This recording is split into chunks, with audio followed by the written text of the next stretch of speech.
Hello everyone, welcome to my channel Physics Through Computation. So in this lecture I am going to talk about how to make a histogram. So in many of your studies you have seen that there are lots of random variates like uniform random variates, Gaussian random variates and etc. And let's say you have some values and you don't know what is the distribution of that value, like what distribution from where they are been drawn from.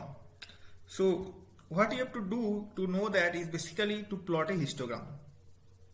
And now, so many of the like modern programming languages like Python or MATLAB and Mathematica, they basically have this inbuilt function histogram. But the problem is that you never know what is happening inside that inbuilt function. So what I thought today is that I'm going to talk about the inside of this histogram code. So in my first part of the lecture, I will describe what is the histogram and how to write the code of the histogram. And before going into the code part, I will just describe what is the theory behind the histogram code. And so that is my today's schedule. So first I will describe what is how to write this, what is the technical details behind this histogram code, and then basically I will write a code and I will show you if I have some distribution, or if I have some points, let's say drawn from random distribution or Gaussian distribution that I don't know from beforehand. And but what I will do is basically I will use that code what I will write here in this lecture, and I will show you that one of the distributions will follow uniform distribution and one of the data file and that distribution will follow Gaussian distribution. So this is the structure of today's talk. So let's start. Okay. So histogram. So histogram is basically a thing where you have some set of random variables, which is basically x1, x2, x3 dot xn, and you can just call them as capital, you can just call them x, and which you can just say that this is basically the contains the set x1, x2 dot up to xn. So this is these points you have, and you want to know what from which distribution they have been drawn from. So what you need to do first is basically, so this is your, let's say, x axis, and you have these data points like these. So you just plot these data points and they are like these. And now what you will do is basically you will make grid of this axis. So how will do that? So we'll just do like this. So let's say this is my first grid, and they are of equal width. The grid are of equal width, and the width I will describe in a while. So this is my second width. Let's say this is my third width. So this is my fourth width, and so on. So we'll just make the width, and let's say this is my last width. So and you just make grid out of this data point, and you just name them as this is one grid, this is second grid, third grid, fourth grid, and this is or you can call them as bin. So this is my first bin, this is second bin, third bin, fourth bin, and last one is my n bin, which is number of bin. So n bin is basically my number of bin. Right? Now what you will do is basically you will find the x minimum, which is basically minimum of this set x1 dot xn, and x max also you need to find, which is basically maximum of x1, x2 dot xn, and these two you need to find first. And for that, this is very easy actually. So what we will do is basically to find x minimum and x maximum is the following. So let's say you have this first value, let's define it as x minimum, and then basically let's first save these values in an array which is xi, and I goes from 1 to total number of data points. So n is basically my total number of data points. So x minimum, so we just define this our x1 to be our x minimum, and then basically we'll loop over do I going from 2 to total number of data points, and if x of I is less than our predefined x minimum, which is x1, and then what we will do is basically we'll define our new x minimum to be this xi, and this loop will then close, and then at the end of the loop we'll get our x minimum. So yeah, so at the end of the day we'll get our x minimum. Similarly for x maximum, so what you need to do, you need to just reverse the condition. So same, you define this x1 to be x maximum like the following.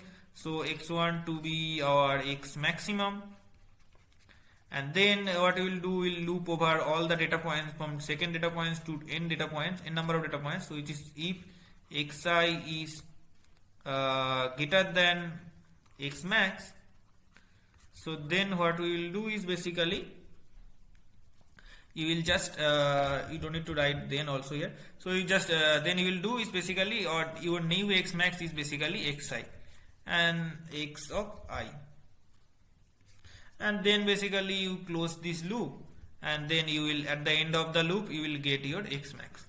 So this is how you will get x max and x mix from a data set. And then next what you have to find is basically this width. So what is this width? So this width is basically nothing but, so let's rename it as dx. So dx is basically this. So this is dx. So what we will do is basically, this is basically x max minus x min divided by total number of beans. So this is your dx, and this is uniform. This dx I have chosen uniform, all of them are dx basically. This is also dx, and so on. So now next what you have to do is basically is the following. So now you basically have information of total number of data points, you have the information of x max, you have the information of x min, you have the information of n bin, and n bin you need to provide actually, and you have also information of the dx. So in general, n bin is basically of the order of like square root of n, and if your n is not a perfect square, then so if n is not a perfect square, then it is basically the nearest. N is basically square root of n, will this value will take just the nearest integer value. So just the nearest integer value, right? So or also you can provide n bin from your by hand also you can just provide. So this is of the order of square root of n. So this is the point. So basically you have this information, and now what you need to do is basically you need to calculate the histogram. So now let me plot let me draw this plot here also. So you have these beans 2, 3 and so on. This is last bin, and this is first bin, second bin, third bin, fourth bin to n bin, and this is your dx, and this is your set of data points here, and yeah. So this is your set of data points. So now what you have to do is basically is the following. So now, so you have this plot, and now what you will do is basically you will write a loop which is do some variable I going from 1 to total number of bin, and you will initialize an array which is hist, and which has maximum dimension n bin.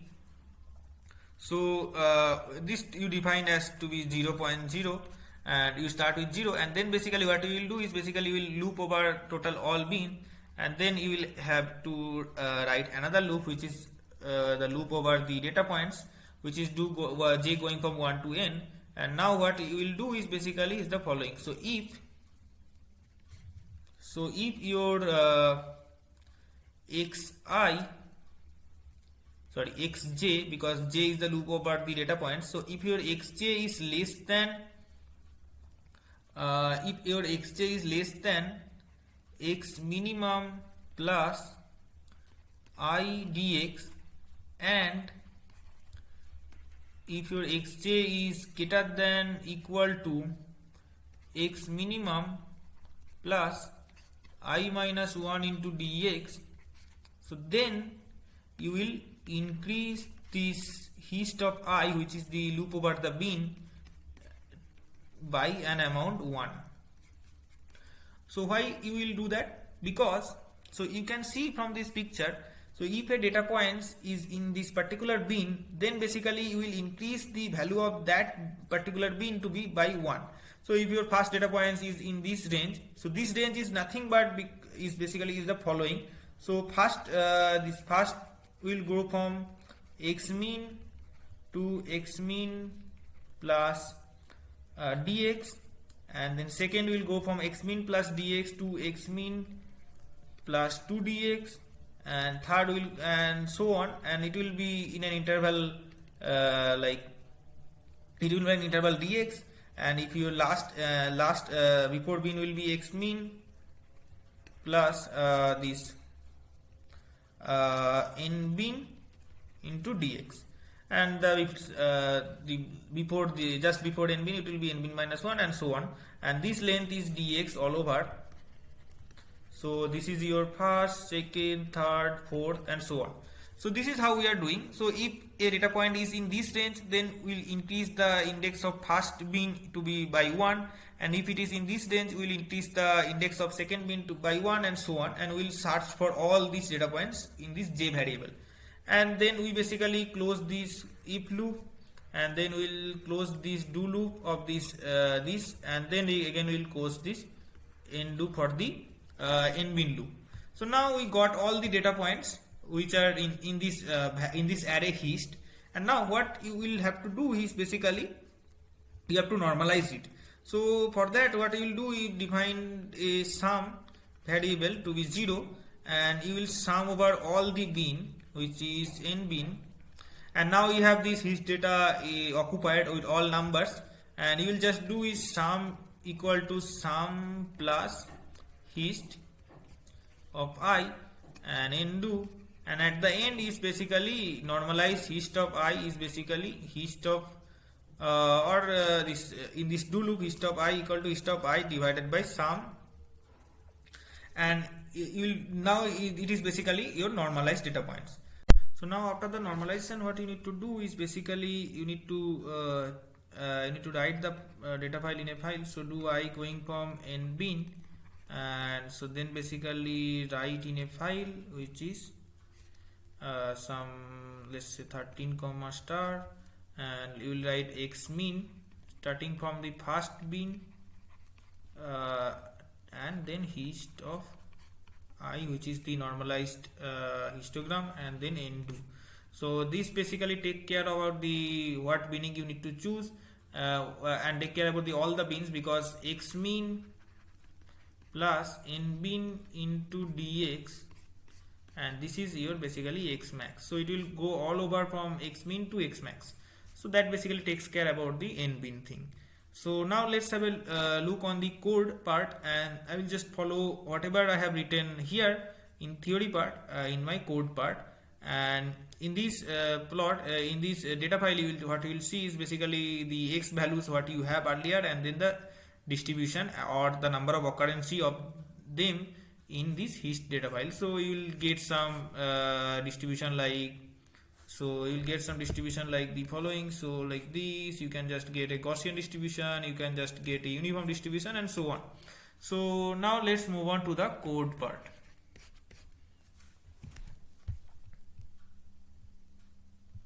Okay, so now let's write the code of the histogram. So histogram, let's say histogram.f90.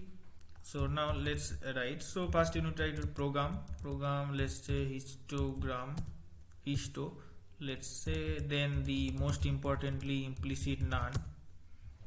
So then some parameter which is integer parameter. So now here I want one point I need to mention, which is basically if you are not compatible with Fortran, you can also always transform this code to your own favorable language. And if you want to learn Fortran, then there are some lectures in my YouTube channel on basic Fortran, and the link is provided in the description box, so you can just have a look on that also. And if you want to plot the histogram in GNUplot, then also you can just go to my YouTube channel, and also there is a lecture on plotting histogram in GNUplot. So and also all the links will be given to the description box, so you don't need to worry, just watch the video and then you can have a look on other videos as well. So n is basically your total number of data points, which is 10,000. And let's define this nbin, which is again a parameter, because you are not going to change that's why they are parameter. And nbin is basically square root of double of n. Double I use because double is basically make this n to be a real type variable, and you need to take the nearest integer. You can type n int, which is basically the nearest integer. So yeah, so this is your nbin. And now what you need to do is basically you need to define this array to save the data file, which is basically the hist array, and which is not a parameter, which is a dimension, which is of a dimension nbin, which let's rename it as hist array. And now you also need an array for the data file, which is of dimension n, and which is basically which is x, let's say. And also you will need some real type variable, which is xmax you need, xmin you need, and then you temporary variable, let's say sum, this you need, dx you need. And now you will need some integer type variable, which is I comma j you need. So that's all. Now open a file, which is to open the data file, which is we have uniform.dat, and the action will be read mode. So just write the action and then it's all. And also open a data file to save the histogram data. So let's the file name to be my distribution1.dat, because we don't know the before and what is the distribution. And this action will be write, because we are going to write in that file. So then basically do I going to then read the data file, which is do I going from 1 to n, read that 12 comma star, which is x of I you are going to read, and then undo. So reading is done. So then basically you need to find this xmax and xmin. The procedure I have already said in the theory part. So then basically, so if you want to write it by yourself, then just pause it and see the theory part, and then you can just write it by yourself. I'm just going to write the same thing whatever I have taught in the theory part of the histogram code in this lecture. So let's xmin define to be x1, and then do I going from 2 to total number of data point, and then if x of I is less than your xmin, predefine xmin, then you modify your xmin by xi, and undo. That's all. At the end of this loop you will get xmin, and similarly xmax you define as x1, and then do I going from 1 2 to total number of data points, and if your x of I is greater than your predefined xmax, and then you modify your xmax by x of I, and then undo. So this by the end of this loop you will get xmax, both xmax and xmin. And now you have xmax, you have the information of xmax, xmin, and also the nbin and total number of data points. So now you can just define x dx, which is xmax minus xmin divided by double of nbin, because nbin is integer number, and if you don't use double you can get a overflow underflow error. So that's why I just use double, so that's not a big deal. So now basically the main code, which is the histogram code part, that part came. So now you have a loop which is j indexed with index j going from 1 to n bin, which is total number of bin, and here this hist array. Just initialize all the elements, jth element of hist array to be 0, and j goes from 1 to n bin. So initially your 1 by 1 hist array will be initialized with 0. So now there is a loop with the data points, which is I going from 1 to n, and now what you will write is basically if your xi is greater than equal to your x mean plus j minus 1 star dx, that means the lower bound, and if your xi is less than x mean plus j star dx, and then what you will do is basically is the following. So you will increase the hist array by 1,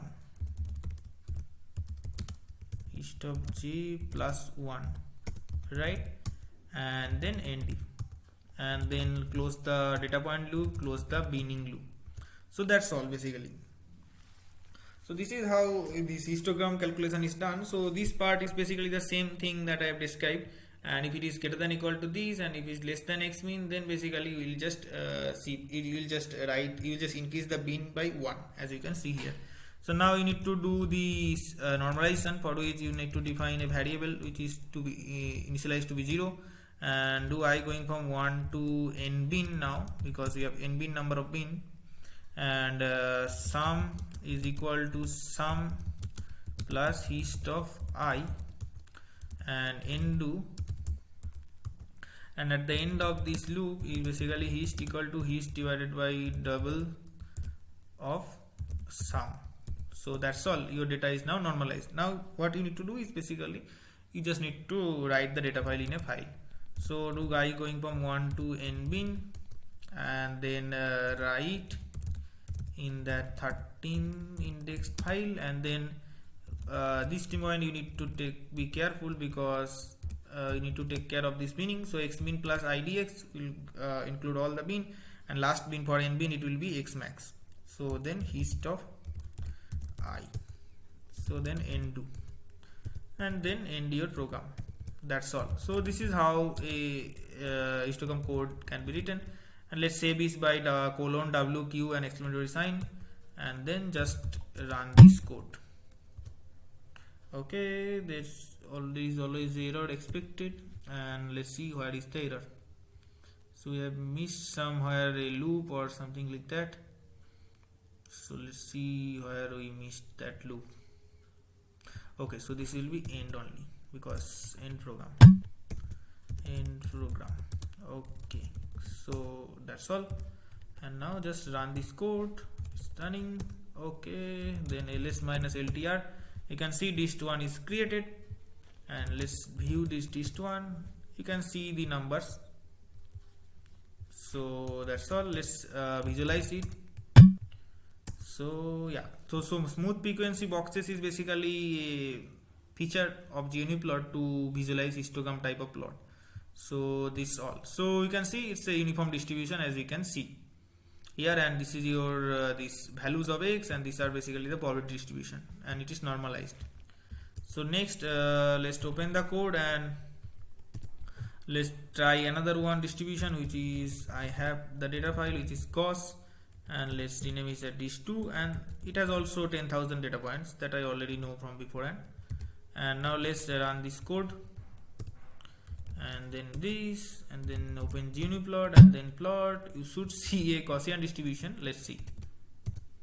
Yeah, you can see it's a Gaussian distribution, and it has mean about around 0. So, and it is normalized, and as you can see total area under the curve will be 1, and this I have taken care of, and this is basically your distribution values, and this is your probability distribution.